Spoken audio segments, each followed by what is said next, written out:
Oscar Pistorius gets parole and will be released from prison in January. 8 years after being sent to prison, Oscar Pistorius will be released on parole and will emerge to a different world when he's freed in January.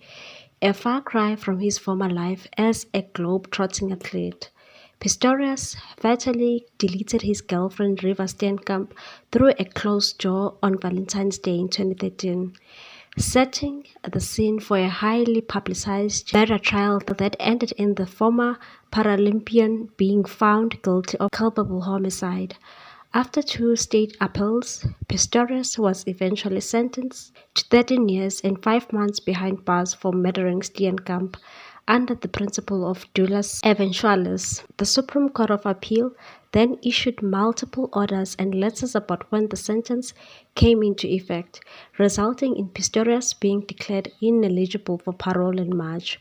This after Constitutional Court effectively confirmed that he was eligible for parole at that time. The Correctional Supervision and Parole Board for Hosimamburu Management Area spent just an hour on Friday deliberating whether the 37-year-old met the requirements for release. They also considered a victim impact statement submitted by June Steenkamp, the mother of Pistorius' murdered girlfriend Reeva, who said she did not believe the Paralympian was rehabilitated. The statement said, "I do not believe Oscar's version that he thought the person in the toilet was a burglar. In fact, I do not know anybody who does," and added that my dearest child screamed for her life loud enough for the neighbors to hear her.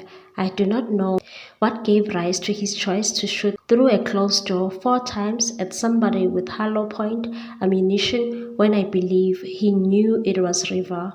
While the NPA initially maintained that Reeva had screamed during the shooting that claimed her life, Oscar's close neighbors testified that the screaming had emanated from him. That evidence was not successfully challenged by the state. Parole conditions include that he'll be on correctional suspension and will have to undergo therapy to address his anger issues. The Department of Correctional Services said the board had considered Pistorius' profile and other material submitted for the purpose of parole consideration. The statement continued and said, classified as a first-time offender with a positive support system, Oscar Pistorius' parole placement is in line with Section 73 of the Correctional Services Act. Parole placement forms part of the total rehabilitation program in correcting offending behavior and may include continuation of programs aimed at reintegration whilst in the system of community corrections. Oscar will complete the remainder of the sentence in the system of community corrections and will be subjected to supervision in compliance with parole conditions until sentence expires. Please like, comment, share, and subscribe for more sports news.